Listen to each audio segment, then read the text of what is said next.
All right, you just heard from LeBron James and Michael Malone. It goes by Michael Malone Make these sure it's days. Michael. You know how he gets. Hey, listen, Michael, and I can understand. As somebody who prefers Michael to Mike, I get it, Michael Malone. So we got Nuggets, we've got Lakers, we've got Ashley Nicole Moss. A great opportunity to speak with Ashley Nicole Moss. It's not pressure in speaking with Ashley, it's just fun. Ashley, when you look at this series, I mean, the Nuggets were the number one seed for most of the year in the Western Conference. The Lakers get Hmm. the headlines. Uh, how do you see this series playing out? Is it the Nuggets to lose, the Lakers the better team? How do you see it? I'm leaning towards right now it being the Nuggets to lose. It is going to be interesting because you have two teams who, throughout the regular season, played at two very different paces, right? You had the Lakers top five when it came to playing fast, or top five in speed rather. So they were a faster playing team. And then you had the Nuggets that were much more towards the bottom. I think they were 25th. So they're a team that likes to play a little bit slower. It's going to be interesting which coach is more successful making that team play at their pace. Now, I'm a firm believer that if you get the Lakers to play at a slower pace, that the Nuggets will be able to go ahead and capitalize off of that. I don't think the Lakers will perform as well playing slower. However, on the other side of that, I also think that the Nuggets will struggle, at least Jokic. I think the supporting cast around him won't struggle playing faster if the Lakers force him, but I think Jokic will struggle the most if they go ahead and change the pace of the game, which could be monumental in taking him out of the game in some capacity. With that said, I think LeBron's going to do what LeBron always does, but I think Anthony Davis has the toughest task in the series of guarding Jokic. I'm not worried about him so much offensively. I think that, as we all know, Jokic defensively, there are a lot of holes in his game, so I think AD will be able to score, but I don't think he's going to be that successful in making sure that Jokic doesn't. Defensively, he has one hell of a task, and I think that's going to be really interesting in how he combats that. Now, if he's able to do that successfully, I think the Lakers stand a good chance. But as we've seen, Jokic is not an easy person to stop. So I'm interested to see how that plays out tonight. Yeah, I think that this is going to be a very interesting matchup, and it's sort of hard to get a read on the two teams because the three times that they played each other, it was early in the season. It was before the Lakers Mm-hmm. made their moves, right? So we don't really have a lot of information about how this version of the Lakers matches up with the Nuggets. And I think it's important to point out that Denver has not only a home court advantage, but they have an altitude advantage, which is unique to Mm-hmm. them. We saw in the last series the Suns went in there a day early to try to adjust, and that didn't really do anything for them. The Nuggets also haven't lost a game at home yet in the postseason. I don't think it's going to be as easy for the Lakers, and it wasn't actually even that easy for them to do it, but I don't think it's going to be as easy for them to go in and steal a game one as it's been in their prior two series, which is really key in them wanting to win this series. So I think it'll be interesting to see. Like LeBron James, Jokic is a master at controlling pace. Uh, the Lakers like to play fast in terms of their fast breaks, like Ashley noted, and so they want to try to create some havoc on defense and run the break really quickly. But that's not like going back on the other side, right? So like they don't want to necessarily play as fast if you're talking about defense, because that's going to wear LeBron James down. That's going to wear Anthony Davis down as well. So it will be interesting to see how they try to control the game. I also think a really unique thing about Jokic is that, not unique, but a really great thing about Jokic is that he won't have to, and I think Ashley pointed this out in the last series when she kept talking about the Suns and their lack of depth. Like, he doesn't have to go out and score 30, right? Like, he can set up his Right. teammates and he can get assists, and so he can impact the game. So even if you limit Jokic, you're not really limiting him. And Great so, point. Yeah. and the last thing, just the Lakers are going to have to guard everybody on that team. There's no Draymond Green, there's no Looney, there's no one who you can just say you're not going to guard. You have to guard everyone, and that's going to change how they have to defend them schematically. And I will say that I think that the Nuggets have an advantage and they have a more consistent supporting cast. You know what LeBron's going to give you. You, for the most part, this postseason, I think, has redeemed him a little bit. You know what Anthony Davis is going to give you. At least you hope you know what Anthony Davis is going to give you. But Lonnie Walker's not always going to have the Lonnie Walker game. You know, the rest of the supporting cast isn't going to have those explosive games that we saw in the Warriors series. At least they don't have it consistently. You know what Aaron Gordon will give you. You know what MPJ will give you. You know what the rest of those guys will go ahead and give you. You know what Jamal Murray will give you. So I think that that's also going to be an interesting task for the Lakers, is how do you go ahead and stop the starting five of the Nuggets that's I would say is more consistent than the starting five of the Lakers as a whole. Everyone can have an explosive game. Everyone can have, insert name here, the game. But who can do it consistently? And the Nuggets have shown that their cast of players are players that you can depend on night in and night out. And that's going to be a tough task for the Lakers. And they have to figure out how to go ahead and contain those guys. Yeah. I will say this. Let me ask you both about this, because Natalie, you bring this up in your feed about the Lakers being overrated and the Nuggets being underrated. I will say, I don't want to have these Lakers fans like no. A little. I got it. No, don't worry about it. Don't worry about it. No, we ain't worried about that. Listen, we ain't worried about it. We ain't worried about Twitter. We ain't worried about social media. We ain't worried about it. I would say, for the most part, there's some franchises. I'd say the Celtics never have to worry about being underrated.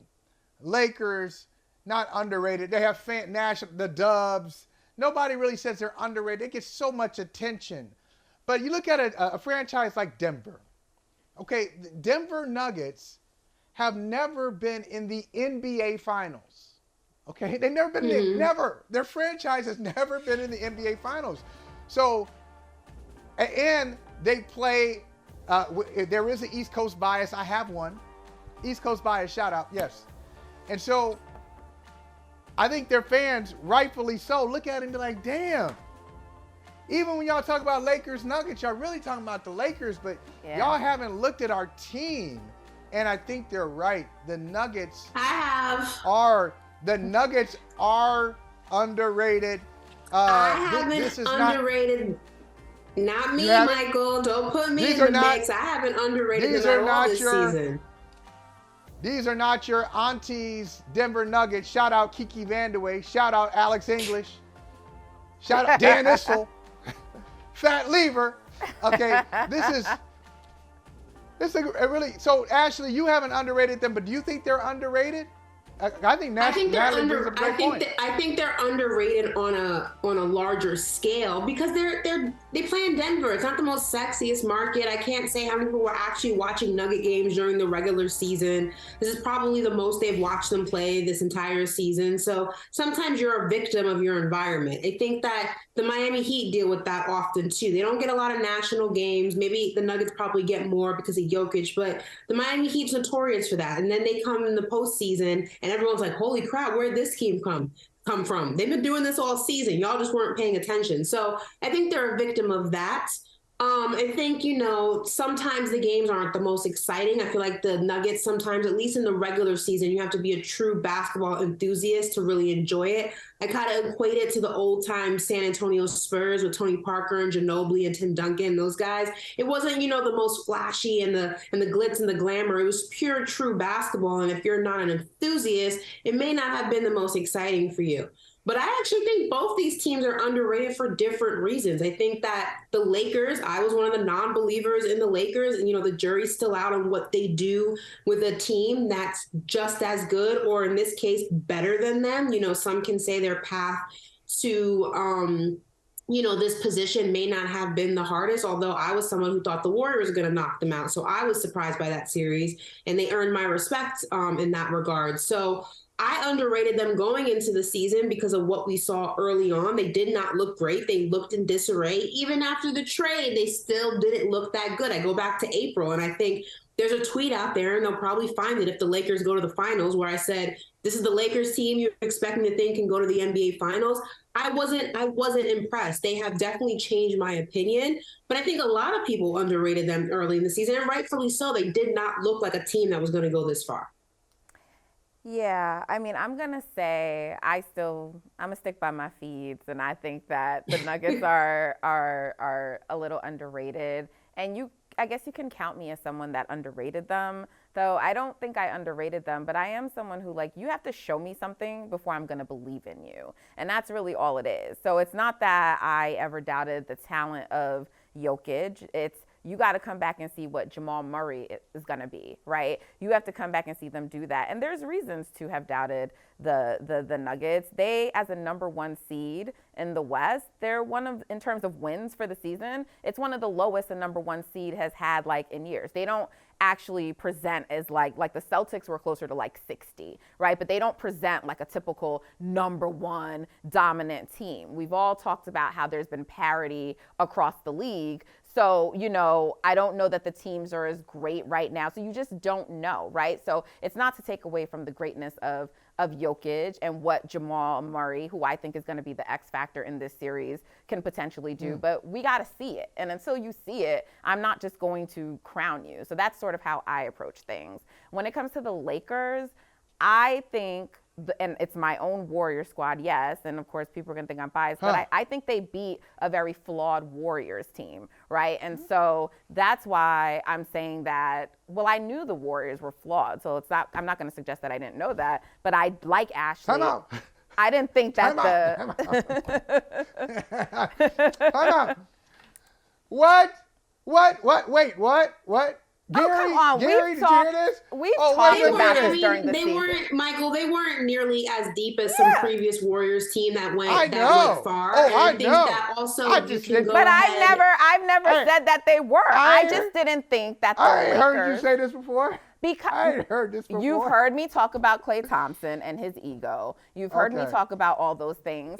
And I don't think anybody, like if you're telling me you predicted the Lakers would be able to say, we are not going to guard Klay Thompson.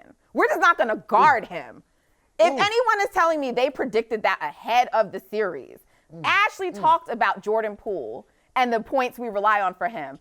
Did anyone think Jordan Poole was just not going to show up? In Game 7, no one had double digits besides Stephen Curry. So, like, that's not something I can predict or foresee. So you beat and the Lakers, as much as they would love to take credit, they did not do all of that. They didn't cause all of that. Draymond Green and the dysfunction and other things going on with the Warriors that are now starting to leak out. There's other reasons for their dysfunction. So you beat a very flawed Warriors team. Now you're beating a team that is not flawed. They have been playing, you're playing a team that has been rolling all season. If the Lakers can beat the Nuggets, then I will see them differently. But right now, I think they're still being a little overrated. Ashley, I like the look on your face when you said, when Natalie said, hey, the Lakers didn't do that to the Warriors. You disagree that the Lakers did do that to the Warriors, or you think it's self-inflicted, the Warriors just kind of melted down on their own?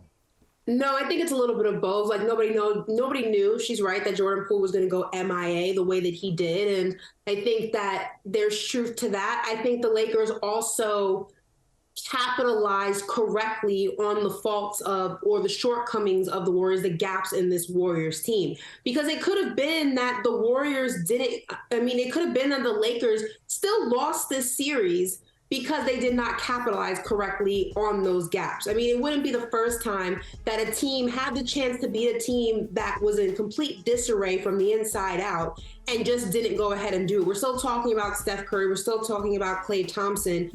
If they were given the opportunities to go ahead and rise, and taking Steph out of the equation, if we're going to go ahead and give Klay Thompson and the other people on the team, the supporting cast on the team, an opportunity to still rise to the occasion, they still could have won. But I think the Lakers did a good job in making sure that did not happen. So I think that there's a little bit of there's truth to both. I wouldn't say I lean more to one side or the other, but the Lakers did capitalize on a lot of the holes in this Warriors team. Absolutely. Sure. I would agree with that. I think that Ham outcoached Steve Kerr. I think he hit all the right buttons. He brought in Lonnie when he needed, unlike Kerr, who benched Kuminga for a series because you were mad about something from the first series, right? Like, don't appreciate him. That's very smart thing to do. I mean, Dennis Schroeder, like, he impacted the Warriors guard. So all of those, knowing those right adjustments and things to pull, Ham did it, and I got to give him credit. And their players went out and executed it. Like you said, like you may have had like 1 or 2 Austin Reeves games or a Lonnie Walker game. It may have not been one role player each game, but they got something. He knew the right places to go for each game to get something from his guys. Yeah, I tell you, and the last thing I'll say on the Dubs is this. After you win it, and this is not just a Dubs thing, this is for all teams. Once you win a championship, it's probably not the best time for you to go spending. Put your credit card away for a little bit. You win a championship and you feel so good about what you've done. Hey, Jordan Poole, of course we're going to sign you. Of course we're going to sign you to this big contract. We just won a championship. Look what you did in the playoffs last year. You get so excited about what you've accomplished, and I understand it. You're not really thinking about the long-term effects. So I know it's a tradable contract. Every contract in the NBA is tradable. Not the contract, but it's the player. What's the value of Jordan Poole this year versus this time last year? This time last year, you're like, oh yeah, I take him. Ashley, you would have taken him on the Knicks this time last year. Now you say, please, get that dude out of here. And so I think they had a lot of their history kind of affected their decision-making and their talking. And Natalie, you pointed this out before, that Steph is not usually the one talking like this. She was a Jordan Poole, well, not even Draymond, Klay, we've done it before, this is who we are, we're the best, can't beat us. But it's a new reality for them. It's a new reality. Final word, Natalie, before we say goodbye and keep it moving. Yeah, I don't think the Warriors rushed anything by signing Jordan Poole. You had Tyler Hero getting his contract. It's what the market dictated, because you lock him up earlier now, because if he did come back and he had a great season, then you'd have to pay him even more. So they did the right thing by signing him. And Jordan Poole for the regular season averaged 20. Like, it was his postseason that was the problem, not the regular season. So, and empty that's numbers though, empty 20, empty 20. But that's due to the Warriors. That's not due to Jordan Poole. And I think most teams will understand that, because it's the structure and the support they put around him. I mean, most people, like you had Greg Anthony who like tweeted when like stuff like when Poole was having the struggles, and he's like, I wonder if there's something that happened in the beginning of the season. You know, like I don't think most people are looking at Jordan Poole and thinking he's a lost cause. So if they should have to trade him, and that's likely what might happen, I think they'll be able to find a trade partner for him. I don't think that's going to be an issue. All right, Ashley, always great to see you. The 3 Splash Bros was fun while it lasted. What? Yeah. You know, hey, the 3 Splash Brothers. It was the triplet Splash Brothers was fun while it lasted. You know, it was good. It was fun. I am so annoyed with Draymond. Don't even get me started. and by the way, Ashley, sorry about the Knicks. Sorry it had to end that way in the 305, as you predicted. I wasn't going to do it to you, Ashley. I wasn't going to do it to you. Ashley said we're going to lose in the 305. If we lose, she it's going to didn't be say the 305. that. She didn't I say said if we lose. Hey, thank you for watching Brother from Another. If you haven't hit that subscribe button, go ahead and do that now. Don't forget, you can catch us 3 to 4 weekdays on PeacockTV.com and on Sirius XM Channel 85.